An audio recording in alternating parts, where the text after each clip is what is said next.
আপনারা দেখবেন যখন আজান চলতে থাকে মসজিদে, তখন দেখবেন কুকুর ঘেউ ঘেউ করে উঠে এবং লাফাতে থাকে। জিনদের এমন কিছু আওয়াজ আছে যেটা আপনার কান পর্যন্ত পৌঁছায় না, কিন্তু সে অত্যন্ত ভীত সন্ত্রস্ত হয়ে যায়। জিনদের ওই আওয়াজে কুকুর শুনতে পায়। অনেক সময় বিড়াল দেখবেন হঠাৎ করে কানটা খাড়া করে ফেলেছে। বিড়ালের শরীরে আল্লাহ তাআলা এমন কিছু ছোট ছোট জারথুম, এমন কিছু বিষয় আল্লাহ তাআলা দিয়ে রেখেছেন যেটার কারণে জিনরা বিড়ালের সামনে আসতে ভয় পায়। ঘরের মধ্যে কোন কোন জিনিস থাকলে জিনেরা আকৃষ্ট হয় এবং ক্ষতি করার চেষ্টা করে, অত্যন্ত গুরুত্বপূর্ণ বিষয়। জিনরা আমাদের সাথেই থাকে এবং কারিন নামক জিন আমাদের সঙ্গেই বেঁধে দেওয়া আছে। প্রত্যেকের সঙ্গে এক একটা কারিন নামক জিন আছে। কারিন নামক জিনটা আমাদের সঙ্গেই থাকে, আমাদের সঙ্গের সঙ্গী হিসাবেই থাকে, তবে ভালো সঙ্গী হিসাবে না। সে সব সময় আমাদেরকে ওয়াসওয়াসা দেয়, গুনাহের কাজ করার ব্যাপারে সে আমাদেরকে প্রলুব্ধ করে।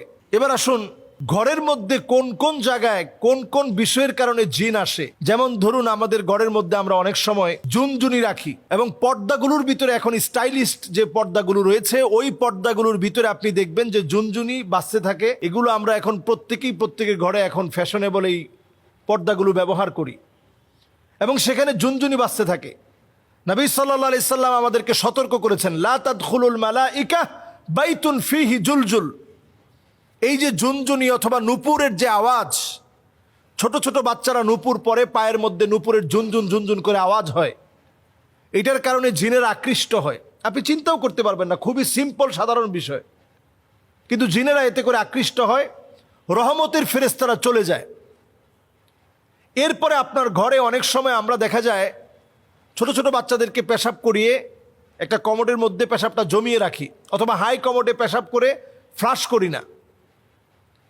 এই কারণে জিন আপনার প্রতি আকৃষ্ট হয়, ক্ষতি করার চেষ্টা করে। বাউলুন মুনকাতা, হাদিসের মধ্যে বলা হয়েছে যে কোথাও যদি পেশাব জমিয়ে রাখা হয় তাহলে ওই জায়গা জিনের কাছে পছন্দের জায়গা হয়। তাহলে এই জায়গায় পরিষ্কার পরিচ্ছন্নতাকে নিশ্চিত করা। এরপর নবী সাল্লাল্লাহু আলাইহি সাল্লাম আমাদেরকে হাদিসের মধ্যে জানিয়েছেন, জিলদু নামির, বিভিন্ন প্রাণীর চামড়াকে আমরা, মৃত প্রাণীর চামড়াকে আমরা ঝুলিয়ে রাখি। বিদেশ গেলে দেখবেন অনেকে হায়নার চামড়া নিয়ে আসে।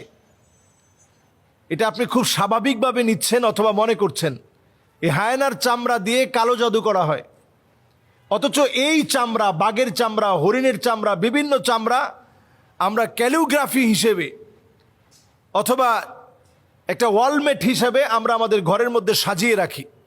নবীজি সাল্লাল্লাহু আলাইহি ওয়াসাল্লাম সতর্ক করে গেছেন, এটা জিন ঘরের ভিতরে আকৃষ্ট হওয়ার একটা কারণ।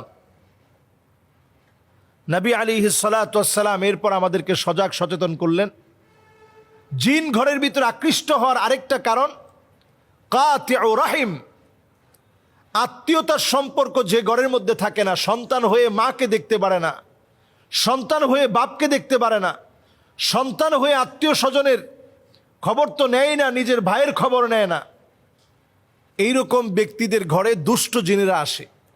রহমতের ফেরেশতারা এমন ঘরে থাকে না, দুষ্ট জিনেরা এই ঘরের ভিতরে আসে। এরপর নবী সাল্লাল্লাহু আলাইহি সাল্লামের হাদিস থেকে বোঝা যায় যে ঘরের ভিতরে পুতুল থাকে, তাসাউর, বিভিন্ন রকম মূর্তি থাকে, বিভিন্ন রকমের ছবি থাকে, এই ঘরগুলোর ভিতরে রহমতের ফেরেশতারা আসে না। এরপর হাদিস থেকে বোঝা যায় নবীজি সাল্লাল্লাহু আলাইহি সাল্লাম আমাদেরকে জানিয়ে গিয়েছেন, যেই ঘরের ভিতরে কোরআন তেলাওয়াত থাকে না, ওই ঘরের ভিতরে রহমত থাকে না। ওই ঘরটা একটা নির্জন বাড়ির মতো পড়ে থাকে, যে ঘরটার মধ্যে কোরআনুল কারীমের তেলাওয়াত হয় না। এজন্য ঘরের ভিতরে কোরআনুল কারীমের তেলাওয়াতকে ইনশিওর করা। প্রয়োজনে আপনি মোবাইল থেকে কোরআনুল কারীমের তেলাওয়াতকে ছেড়ে রাখুন। প্লাগ ইন কোরআন, সার্বক্ষণিক কোরআন তেলাওয়াত চলতে থাকে। এই ধরনের ডিভাইসগুলো এখন পাওয়া যায়। আপনি কোরআনুল কারীমের তেলাওয়াত আপনি ছেড়ে রাখেন, লাউডলি ছেড়ে রাখেন এবং শোনার চেষ্টা করেন। কোরআনুল কারীম তেলাওয়াত যখন বাজবে তখন অন্যমনস্ক না থেকে শোনার চেষ্টা করেন। সন্তানদেরকে অভ্যস্ত করেন। বাসার ভিতরে যখন খুব লাউডলি মিউজিক বাজানো হয়, এটা জিনদের আখড়ায় পরিণত হয়। এই জন্য মিউজিককে বাসা থেকে একেবারে নিষিদ্ধ করে দেন। আমাদের কলিং বেলে মিউজিক, আমাদের মোবাইলের রিংটোনে মিউজিক, আমাদের বাচ্চাদের খেলনার ভিতরে মিউজিক, ছোট বাচ্চাদের জুতার ভিতরে পর্যন্ত মিউজিক, এবং দেখবেন সাইকেল কিনেছেন, সেটার বেলের ভিতরে পর্যন্ত মিউজিক, সব জায়গায় মিউজিক। এই মিউজিক জিনদেরকে ডেকে আনে। আল্লাহ রাব্বুল আলামিন কানের একটা পাওয়ার দিয়েছেন। কুকুর কিন্তু আমার মতো শুনে না, বরং ছোট্ট মৃদু একটা আওয়াজ আছে যেটা কুকুরকে ভীত সন্ত্রস্ত করে ফেলে। আপনি অনেক সময় এই আওয়াজটা কানের মধ্যে শুনতেই পাবেন না, কিন্তু জিনদের ওই আওয়াজের কারণে কুকুর ভীত সন্ত্রস্ত হয়ে দৌড়াতে থাকে। আপনারা দেখবেন যখন আজান চলতে থাকে মসজিদে, তখন দেখবেন কুকুর ঘেউ ঘেউ করে উঠে এবং লাফাতে থাকে। তখন জিনেরা কুকুরের মুখ দিয়ে প্রবেশ করে পিছনের পথ দিয়ে বের হওয়ার কারণে প্রচণ্ড ভীত সন্ত্রস্ত হয়ে কুকুর লাফাতে থাকে। ওই আওয়াজ, ওই সময়ের সিচুয়েশন, জিনদের এমন কিছু আওয়াজ আছে যেটা আপনার কান পর্যন্ত পৌঁছায় না, কিন্তু সে অত্যন্ত ভীত সন্ত্রস্ত হয়ে যায়। জিনদের ওই আওয়াজে কুকুর শুনতে পায়। অনেক সময় বিড়াল দেখবেন হঠাৎ করে কানটা খাড়া করে ফেলেছে। বিড়ালের শরীরে আল্লাহ তাআলা এমন কিছু ছোট ছোট জারথুম, এমন কিছু বিষয় আল্লাহ তাআলা দিয়ে রেখেছেন যেটার কারণে জিনরা বিড়ালের সামনে আসতে ভয় পায়। ছোট ছোট পাখি আমরা লালন পালন করি, কাকাতুয়া, লাভবার্ড, টিয়া পাখি, কবুতর, ময়না, এ জাতীয় অনেক পাখি আমরা এখন লালন পালন করি। কিছু প্রকারের পাখি আছে যেগুলোকে জিন প্রচণ্ড ভয় পায়। এদের দিকে আকৃষ্ট হয়ে আসতে নিয়ে ভয়ে ভীত সন্ত্রস্ত হয়ে জিন চলে যায়। কিছু পাখি ঘরের মধ্যে বরকত নিয়ে আসে।